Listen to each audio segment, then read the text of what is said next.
Hello friends, welcome to the MPDS academy. I hope आप सभी अच्छे होंगे, पढ़ाई कर रहे होंगे, घर पे सेफ होंगे। देखिए, आज के इस लेसन में हम लोग सोल्व करेंगे एसएससी सीएचएसएल 2020 के इंग्लिश सेक्शन के क्वेश्चंस को। एसएससी सीएचएसएल का जो फॉर्म फिलअप हुआ था वो आपका हुआ था 2019 में, और एग्ज़ाम जो कंडक्ट हुआ था वो आपका हुआ था 2020 में। अब 2020 में भी जो है ये दो बैचेस करके इसका एग्ज़ाम कंडक्ट हुआ। एक हुआ था आपका 17, 18 और 19 मार्च को। इसके बाद जो है कोविड की वजह से सारे एग्जाम्स पोस्टपोन हो गए थे, तो फिर जो दोबारा आपका एग्जाम कंडक्ट हुआ था वो हुआ था आपका 12 अक्टूबर से। ठीक है, तो हम लोगों ने 17 मार्च, 18 मार्च और 19 मार्च के तीनों शिफ्ट्स यानी कि फर्स्ट शिफ्ट, सेकंड शिफ्ट और थर्ड शिफ्ट के क्वेश्चंस का यहाँ पे सॉल्यूशन कर लिया है।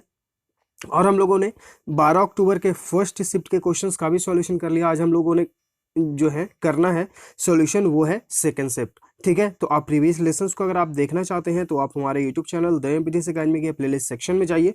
वहाँ पे आपको मिलेगा SSC CHSL 2020 English question solution. ठीक, तो आपको उसमें सारा लेसन जो भी प्रीवियस लेसन्स हैं 2020 सीएचएसएल के आपको उसमें एडेड मिलेंगे। ठीक है, इसके अलावा जो है हम लोगों ने एसएससी सीजीएल 2020 के भी क्वेश्चंस का किया है। सीजीएल 2020 कहने का मतलब ये है कि 2019 में आपका फॉर्म फिलअप हुआ और 2020 में वो एग्जाम कंडक्ट हुआ है। ठीक है, तो इस चीज़ को ध्यान रखिएगा। तो यहाँ पर जो है हम लोग सेकंड शिफ्ट को आज सॉल्यूशन करेंगे। इसके अलावा हम लोगों ने एमबी पब्लिकेशन बुक से भी सॉल्यूशन किया है। इसमें ईयर वाइज हम लोगों ने किया है 2016, 2019 और 2018। ठीक है, 2016 और 2019 में आपको पीटी और मेंस दोनों के क्वेश्चंस मिलेंगे। मेंस यानी कि सीजीएल और सीपीयू मेंस में आपको 200 क्वेश्चंस आते हैं इंग्लिश के। तो 2016 और 2019 में आपको पीटी और मेंस दोनों के सॉल्यूशन मिलेगा। 2018 में अभी हम लोगों ने सीजीएल के पीटी के क्वेश्चंस का सॉल्यूशन किया है। ठीक है, तो सबका जो है सेपरेट प्लेलिस्ट बना हुआ है। आप जाइए हमारे प्लेलिस्ट सेक्शन में और वहाँ पर जो है सारे प्लेलिस्ट में जाकर जो है लेसन्स को देखिए। थोड़ा सा स्क्रॉल करने के बाद आपको जो है सीजीएल 2016 का मिलेगा, फिर 2019, 2018 सारे आपको जो है सेपरेट प्लेलिस्ट है। बस थोड़ा सा स्क्रॉल करके आप लोग चेक कर लीजिए। चलिए, अब यहाँ पर आते हैं, हम लोग सॉल्यूशन करते हैं। Question number first, select the most appropriate synonym of the given word. Appropriate मतलब होता है सटीक, उपयुक्त, यानी कि जो सबसे सटीक सिनोनिम है, सिनोनिम यानी कि पर्यायवाची शब्द, वो आपको ढूंढना है। ठीक है, फर्टिव का इसका मतलब क्या होता है? इसका मतलब होता है गुप्त। क्या होता है? गुप्त। अब इसका जो है सिनोनिम बताना, यानी कि इससे मिलता जुलता शब्द कौन सा आपका राइट आंसर है वो हमें चुनना है। ऑप्शंस देखते हैं। सिक्रेटिव यानी कि गुप्त, तो राइट आंसर आपका यहाँ पे ऑप्शन नहीं है। बाकी ऑप्शंस अगर आप हम देखेंगे तो ऑप्शन बी आपका है एवोटिव यानी कि निष्फल, एडहेसिव यानी कि चिपकना, पॉजिटिव यानी कि सकारात्मक। राइट आंसर आपका यहाँ पे ऑप्शन ए हो गया। ठीक है, अब यहाँ पर देखिए ये जो गिवन जो ऑप्शंस है यहाँ पे, ये आपके लिए बहुत ही ज़्यादा इंपॉर्टेंट है। अब एक वर्ड यहाँ पे एवॉर्टिव है, इसका मतलब होता है निष्फल।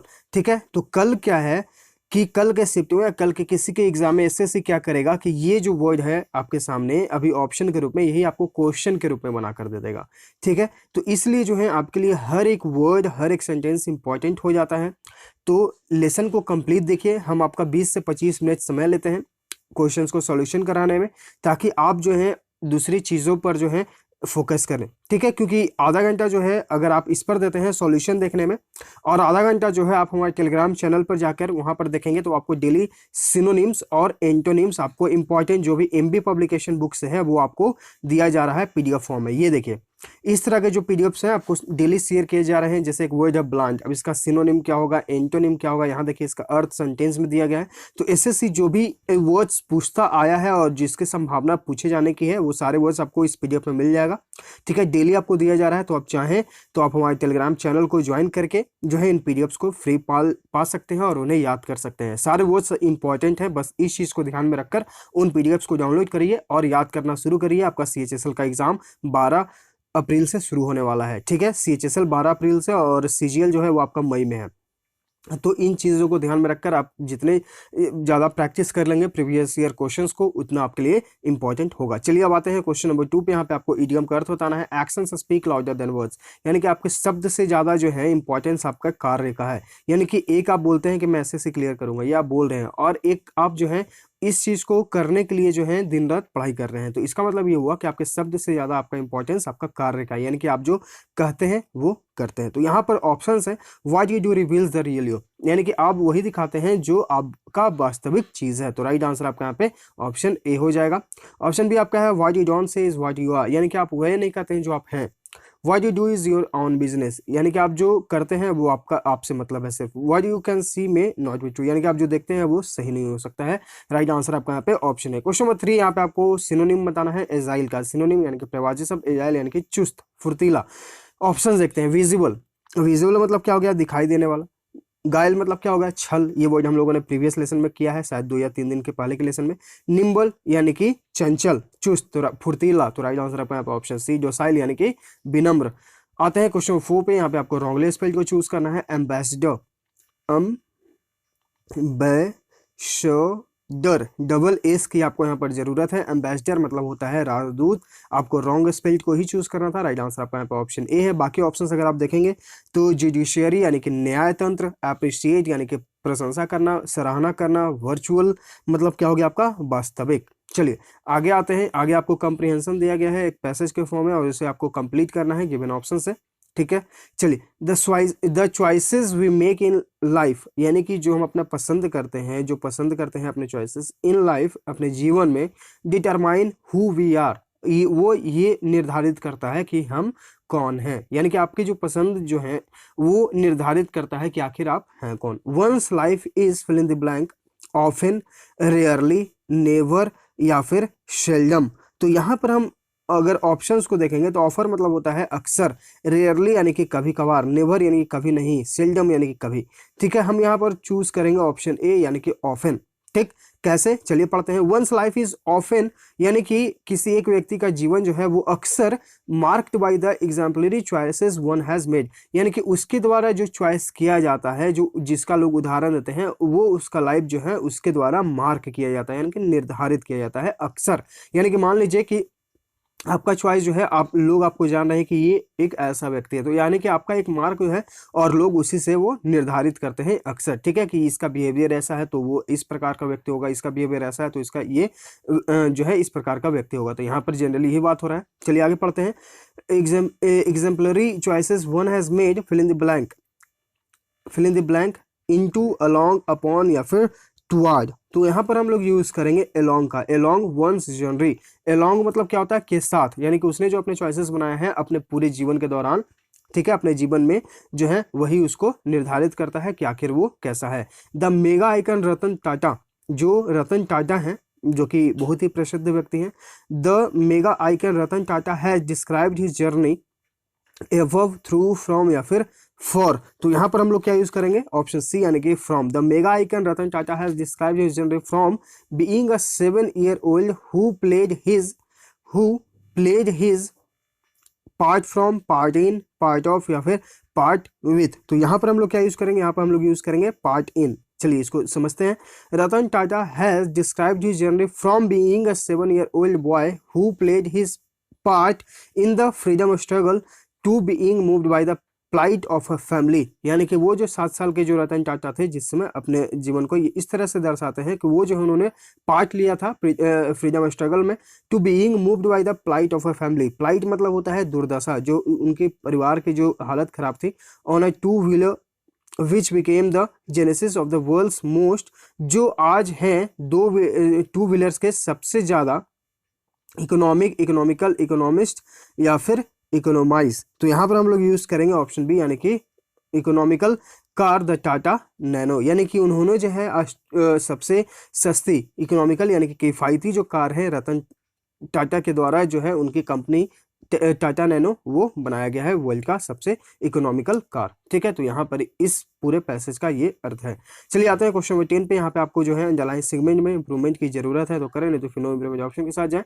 The rising prices of essential food items have placed and weighty burden on the burden on the poor. देखिए वेटी यानी कि भारी भरकम, इसका यहाँ पर अर्थ ये है कि जो rising prices of essential food है, जो इसेंशियल यानी कि जो हमारे लिए आवश्यक जो चीज़ें हैं खाने की, उसमें जो है प्राइस हाइक हुआ है और ये जो है गरीबों पर जो है बहुत ही अत्यधिक भार पड़ा है इससे। तो अत्यधिक भार पड़ने के लिए जो है हम वर्ड यूज करेंगे इनॉर्मस। इनॉर्मस यानी कि अत्यधिक। राइट आंसर आपका यहाँ पे ऑप्शन बी।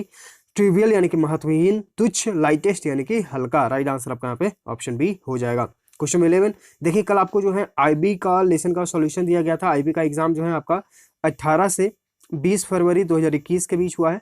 ठीक है, तो 18 ये जो 3 दिन है इसमें 3 शिफ्ट्स मतलब कि एक दिन में 3 शिफ्ट और टोटल 3 दिन, यानी कि टोटल जो है 9 शिफ्ट्स में ये एग्जाम हुआ है आईबी का। तो ये जो है इसका सिलेबस एसएससी से जो है मैच ही करता है लगभग, इसलिए जो है आईबी का सॉल्यूशन जो आपको दिया गया है उसे आप जरूर देख लीजिएगा। कल फर्स्ट शिफ्ट का दिया गया था, आज शाम को आपको सेकंड शिफ्ट का दिया जाएगा 18 तारीख का, ठीक है। तो आप उन लेसन्स को जरूर देखते जाइएगा, क्योंकि आपका सीएचएसएल का एग्जाम होने वाला है, सिलेबस लगभग सेम ही है, तो आप उन क्वेश्चंस को अटेम्प्ट कर सकते हैं। तो आप हमारे टेलीग्राम चैनल पे उसका पीडीएफ भी शेयर किया जा चुका है, तो आप चाहें तो उस पीडीएफ को भी डाउनलोड कर सकते हैं। चलिए आते हैं क्वेश्चन 11 पे। यहाँ पे आपको ग्रामेटिकल एरर को फाइंड आउट करना है। Freedom of expression meaning the right to express one's own convictions and beliefs. यहाँ पर देखिए फ्रीडम ऑफ एक्सप्रेशन यहाँ पर मीनिंग है, जबकि हमें यूज करना चाहिए मीन्स, ठीक है। यहाँ पर जो है अगर हम इस सेंटेंस को देखेंगे तो ये सेंटेंस बन रहा है आपका प्रेजेंट इंडेफिनिट में। तो प्रेजेंट इंडेफिनिट में हम लोग सब्जेक्ट प्लस V1 या फिर V5 का यूज करते हैं। तो सब्जेक्ट चूंकि सिंगुलर है तो हम यहाँ पर वर्ब के सिंगुलर फॉर्म में यूज करेंगे। तो मीन का जो आपका वर्ब का फिफ्थ फॉर्म हो गया वो हो गया आपका मीन्स, यानी कि फ्रीडम ऑफ एक्सप्रेशन मीन्स, यानी कि इसका अर्थ ये है फ्रीडम ऑफ एक्सप्रेशन का कि the right to express one's own convictions and believe, यानी कि कोई अपना व्यक्ति जो है एक व्यक्ति जो है अपना बिलीव यानी कि अपना विश्वास अपना कन्विक्शन जो है एक्सप्रेस कर सकता है। फ्रीडम ऑफ एक्सप्रेशन का यही अर्थ है। तो राइट आंसर आपका यहाँ पे ऑप्शन जो है वो बी हो जाएगा। मीनिंग की जगह आप मीन्स का यूज करिए। क्वेश्चन 12 में अब आपको जंबल सेंटेंसेस दिए गए हैं और इसे आपको सही ऑर्डर में जो है अरेंज करना है। तो इसके लिए हम लोगों ने प्रीवियसली क्या देखा है कि हम लोग पहले चारों सेंटेंसेस को पढ़ते हैं, उसके बाद जो है हम यहाँ पर एक जो है सब्जेक्ट को चूज करते हैं, ठीक। तो अगर आप इन चारों सेंटेंसेस को पढ़ेंगे अगर आप अच्छे से, जैसे मान लीजिए कि अगर आपको ये समझ में नहीं आता है कि कैसे हमें करना है, तो सबसे पहले आप क्या करें कि जो चारों सेंटेंसेस दिए गए हैं पहले आप इनका अर्थ समझें, ठीक। अगर आप अर्थ समझेंगे तो आप इसे स्टोरी टाइप में खुद ब खुद कन्वर्ट कर लेंगे, ठीक है।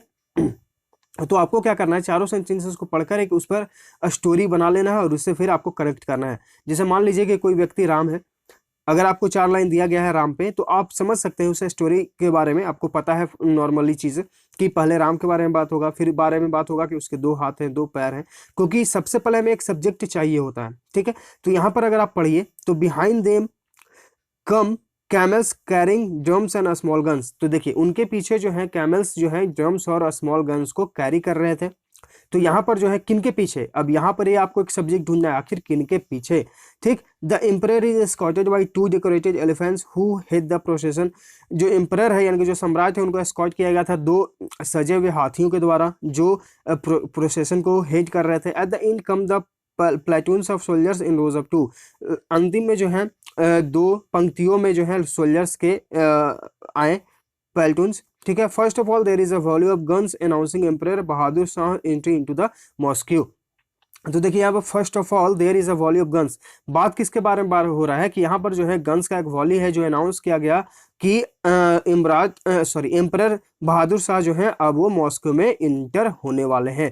तो आपका सब्जेक्ट देखिए यहाँ पर एम्परर बहादुर शाह हो गया, यानी कि अगर आप चाहें तो डी से सेंटेंस को शुरू कर सकते हैं, ठीक है। अगर आप चाहें तो यहाँ पे शुरू कर सकते हैं अपना डी से, ठीक। इसके बाद जो है एम्परर को ही जोड़िए, तो यहाँ पर देखेंगे तो एम्परर यहाँ पर ये आ जाएगा, यानी कि आपका जो है यहाँ पे कौन सा आ जाएगा आपका कि the emperor is escorted by 2 decorated elephants, यानी कि जो है एम्परर बहादुर हैं वो मॉस्को में आए और उसके बाद जो है उन्हें 2 हाथियों के द्वारा जो है लाया गया, ठीक।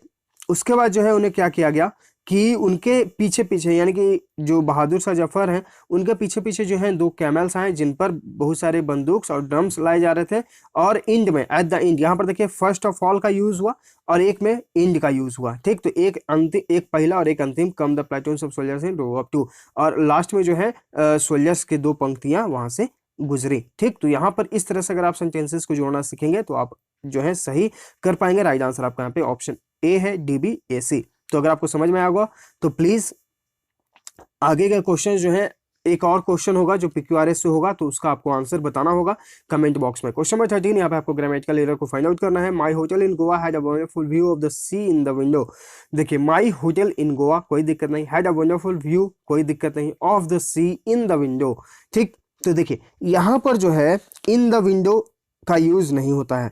अगर हम यूज करेंगे कि बाय द विंडो, तो बाय द विंडो मतलब होता है क्लोजनेस, ठीक। बाई द विंडो, अगर यहाँ पर इन के जगह हम बाई का यूज करेंगे तो इसका मतलब हो जाएगा क्लोजनेस। ठीक, अगर हम इसके जगह जो है थ्रू का यूज करेंगे, सी थ्रू द विंडो, तो इसका मतलब होता है कि you are inside and something is outside. तो यहाँ पर बात यही हो रहा है कि मैं जो है, जो मेरा होटल है, तो मैं अगर होटल के अंदर से मैं देखता हूँ सी को, मतलब कि अंदर से खिड़की के द्वारा अगर सी को देखता हूं तो वहां पर से एक बहुत ही वंडरफुल व्यू दिखता है। ठीक है, तो अंदर से अगर कोई चीज देखना है बाहर के लिए तो वहां पे हम यूज करते हैं थ्रू का। ठीक, तो यहाँ पर जो है इन के जगह हम यूज करेंगे थ्रू का। आपका एरर जो है वो आपका ऑप्शन डी में हो जाएगा। क्वेश्चन 14, यहाँ पे आपको डायरेक्ट इनडायरेक्ट स्पीच बताना है। Sitab asked his mother has it been snowing all night. Asked, ठीक, ये आपका पास्ट, तो इस वाले पार्ट को भी आप पास्ट में चेंज कर दीजिए। ठीक है, तो ऑप्शंस अगर आप देखेंगे तो यहाँ पर देखिए हैज एलिमिनेट, यहाँ देखिए इज एलिमिनेट, यहाँ पर हैड बीन और यहाँ पे वाज। अब यहाँ पर जो आपका राइट आंसर कौन सा बन जाएगा, ये देखिए, he Sitab asked his mother if he had been raining all night. Sitab asked his mother it was snowing all night. यहाँ पर देखिए हैड बीन और यहाँ पे वाज। अब यहाँ पर चूंकि हम देख रहे हैं कि ये जो पूरा पार्ट है ये पास्ट है, ठीक, और तो इस वाले पार्ट को जो है हम लोगों ने ये सीखा है, प्रीवियस 3-4 लेसन से ऐसे ही क्वेश्चंस आ रहे हैं, तो हम लोगों ने सीखा है कि अगर ये पार्ट पास्ट है तो दूसरा पार्ट को हम पास्ट परफेक्ट में रखते हैं। तो अगर इस रूल को हम जानते हैं तो ये दोनों ऑप्शंस तो आप प्रेजेंट वाले में ही ऑप्शन एलिमिनेट कर दिए। जो आपका खेल है ये आपका यहाँ पर था। तो अगर आपको ये भी पता है कि अगर ये एक पार्ट पास्ट तो दूसरा पार्ट को हम पास्ट परफेक्ट में रखते हैं तो ये वाले ऑप्शन भी एलिमिनेट हो जाएंगे। राइट आंसर आपका यहाँ पे ऑप्शन सी हो जाएगा। तो आपको नारेशन या फिर डायरेक्ट इनडायरेक्ट स्पीच हम लोग जिसे बोलते हैं, अगर आपको उसे बनाने में दिक्कत है तो आप हमारे टेलीग्राम चैनल दें विटेश अकेडमी, जिसका डिस्क्रिप्शन लिंक है, आप वहां पर जाइए और उसके सर्च आइकन में सर्च करिए नारेशन। ठीक है, तो इस नाम से आपको एक पीडीएफ मिलेगा। इस पीडीएफ में आपको सारे बेसिक्स बताए गए हैं। आई होप आपको वो समझ में आया होगा। कमेंट बॉक्स में भी जरूर आप बता दीजिएगा। क्वेश्चन 15 यहाँ पे आपको जंबल सेंटेंसेस, ये आपके लिए होमवर्क है, आप इसका आंसर बताइए कमेंट बॉक्स में। क्वेश्चन में 16 यहाँ पे आपको रॉन्गली स्पेल्ड को चूज करना है। रीसेटलमेंट, इसका मतलब क्या होता है, इसका मतलब होता है पुनः स्थापन। इम्बैरेसमेंट, इम्बैरेसमेंट, ठीक है, यानी कि डबल आर डबल एस की जरूरत है, यहाँ पे डबल आर करना होगा आपको। BARRASSEMENT, इम्बैरेसमेंट, इसका मतलब होता है शर्मिंदगी। राइट आंसर आपका यहाँ पे ऑप्शन बी है। अनाउंसमेंट यानी कि घोषणा। अंडरगारमेंट यानी कि जो अंदर पहनने की चीजें होती हैं, वो आपका यहाँ पे राइट आंसर ऑप्शन बी है। क्वेश्चन 17 यहाँ पे आपको एंटोनिम बताना है, यानी कि विपरीत शब्द, अपोजिट, एनिज्मा का, इसका मतलब होता है पहेली। ठीक है, ऑप्शन देखते हैं। मिस्ट्री यानी कि रहस्य। कैरेट, इसका मतलब क्या होता है, इसका मतलब होता है शब्द पहेली। मेक बिलीव यानी कि विश्वास दिलाना। क्लियरिटी यानी कि स्पष्टता। राइट आंसर आपका यहाँ पे ऑप्शन डी है। एक है रहस्य और एक है उसमें clarity, option D right answer. Question 18 यहाँ पे आपको वन वर्ड सब्स्टिट्यूशन यानी कि OWS बताना है। Using right and left hand equally well, यानी कि आप अपने दाएं और बाएं हाथ दोनों से जो है लिख सकते हैं अच्छे से। उसे क्या कहा जाता है, अनस्किल्ड यानी कि अकुशल। एम्बिडेक्स्ट्रस यानी कि जो दोनों हाथों से काम करने में सक्षम है। राइट आंसर आपका यहाँ पे ऑप्शन बी है। लेफ्ट हैंडेड यानी कि बाएं हाथ वाला। इनएक्सपर्ट यानी कि अनुभवहीन। क्वेश्चन 19 यहाँ पे आपको एंटोनिम यानी कि विपरीत बताना है। रिजर्व्ड, रिजर्व्ड मतलब होता है आरक्षित। मौन रहना, शांत रहना, अलग रहना। ठीक है, ऑप्शन देखते हैं। क्वार्टरली यानी कि डरपोक। रेटिसेंट यानी कि अल्पभाषी। फ्रेंडली यानी कि दोस्ताना। फॉरगिविंग यानी कि माफ करने वाला, दयालु। राइट आंसर आपका यहाँ पे ऑप्शन सी है। एक व्यक्ति जो है बहुत ही शांत रहता है, अकेला रहता है, और एक व्यक्ति जो है दोस्ताना, हर किसी से घुल मिल जाता है। ऑप्शन डी, सॉरी सी यहाँ पे आपका एंटोनिम राइट आंसर है। क्वेश्चन 20 यहाँ पे आपको फिल इन द ब्लैंक करना है। The teacher fill in the blank the student for cheating. Praise यानी कि प्रशंसा किया। रिफ्यूज यानी कि इनकार किया। इन्वोक यानी कि आह्वान किया। रिव्यूक यानी कि डाटा। तो राइट आंसर जो है यहाँ पे आपका ऑप्शन डी है। The teacher rebuked the student for cheating. Teacher ने यानी कि शिक्षक ने स्टूडेंट को डाटा चीटिंग करने के लिए। ऑप्शन डी आपका यहाँ पर राइट आंसर है। तो देखिए सारे वर्ड्स आपके लिए इंपॉर्टेंट है, ये सारे वर्ड्स जो हैं आपके लिए इंपॉर्टेंट है। सारे वर्ड्स का हम आपको यहाँ पर अर्थ बता चुके हैं, प्लीज इन्हें याद कर लीजिएगा, इससे बहुत बार पूछा गया है। क्वेश्चन 21 यहाँ पे आपको OWS बताना है। हैविंग नो मोरल प्रिंसिपल्स यानी कि जिसमें अनैतिकता हो, कोई भी नैतिक सिद्धांत उसमें नहीं हो। ऑप्शंस क्या क्या है। इथिकल यानी कि नैतिक, ये तो एंटोनिम हो गया। अनअवेयर यानी कि अनभिज्ञ, उसे नहीं पता। अनस्क्रूपलस यानी कि निर्लज। तो राइट आंसर आपका यहाँ पे ऑप्शन सी है। मिस्चीवियस यानी कि दुष्ट। राइट आंसर आपका यहाँ पे ऑप्शन सी। क्वेश्चन 22 यहाँ पे आपको इडियम का अर्थ बताना है। अ पीस ऑफ केक, इसका मतलब क्या होता है, इसका मतलब होता है कोई आसान चीज। ऑप्शन देखते हैं। समथिंग सीरियस यानी कि बहुत ही गंभीर होना। समथिंग इजी, बहुत आसान होना। तो राइट आंसर आपका ऑप्शन बी। समथिंग डिफिकल्ट यानी कि बहुत मुश्किल होना। समथिंग अम्यूजिंग, कुछ मनोरंजन करने वाला चीज। Option B right answer. Question 23 यहाँ पे आपको फिल इन द ब्लैंक करना है। ठीक है, चलिए क्वेश्चन 23 में आपको जो है फिल इन द ब्लैंक है। Those earning less than 1000 rupees are fill in the blank from paying income tax, यानी कि जो 10,000 रुपए से कम कमाते हैं वो इनकम टैक्स पे करने के लिए क्या है, ऑप्शन देखते हैं। एडजस्टमेंट यानी कि संतुलन करना, एक्सेप्ट यानी कि स्वीकार करना, एग्जेम्प्टेड यानी कि उन्हें उस चीज से जो है छूट देना, कलेक्टेड यानी कि जमा करना, एकत्रित करना। तो राइट आंसर अपना ऑप्शन सी, यानी कि जो 10,000 रुपए से कम कमाते हैं वो उन्हें इनकम टैक्स में छूट दी गई है, यानी कि वो जो है एग्जेम्प्टेड है, उन्हें नहीं करना है इनकम टैक्स, ITR। क्वेश्चन 24 यहाँ पे आपको पैसिव वॉइस में चेंज करना है।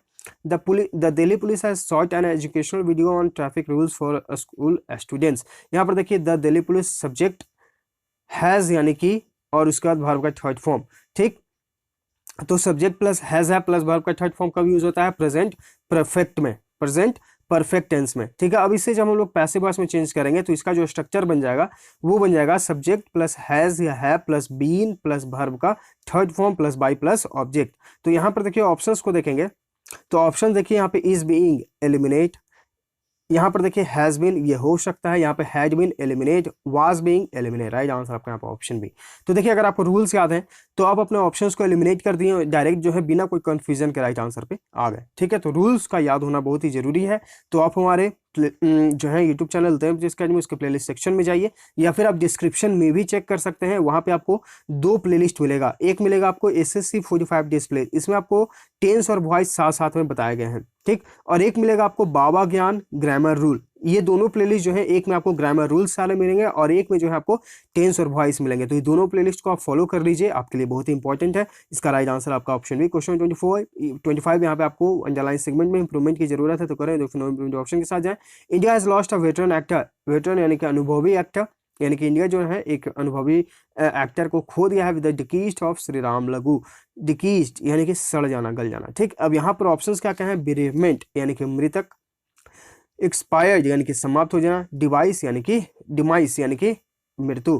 तो श्री राम लगू जी के मृत्यु पर जो है मृत्यु हुई और भारत ने इस अनुभवी एक्टर को खो दिया है, ठीक है। तो राइट आंसर आपका यहाँ पे ऑप्शन डी हो जाएगा। तो ये है क्वेश्चन नंबर 1 to 25 का डिटेल में सॉल्यूशन। आई होप आपको हर एक क्वेश्चन हर एक वर्ड अच्छे से समझ में आ गया होगा। तो लाइक करिए, शेयर करिए। अगर आप चैनल पहली बार विजिट कर रहे हैं तो चैनल को सब्सक्राइब कर लीजिएगा ताकि आपके पास नोटिफिकेशन जाता रहे, आप अपडेट होते रहें और ज़्यादा से ज़्यादा शेयर करते रहिए लेसन्स को। एग्जाम आपका नज़दीक है, आप पढ़ते भी रहिए, सीखते रहिए। हम लोग मिलते हैं आगे के लेसन्स में। Thank you.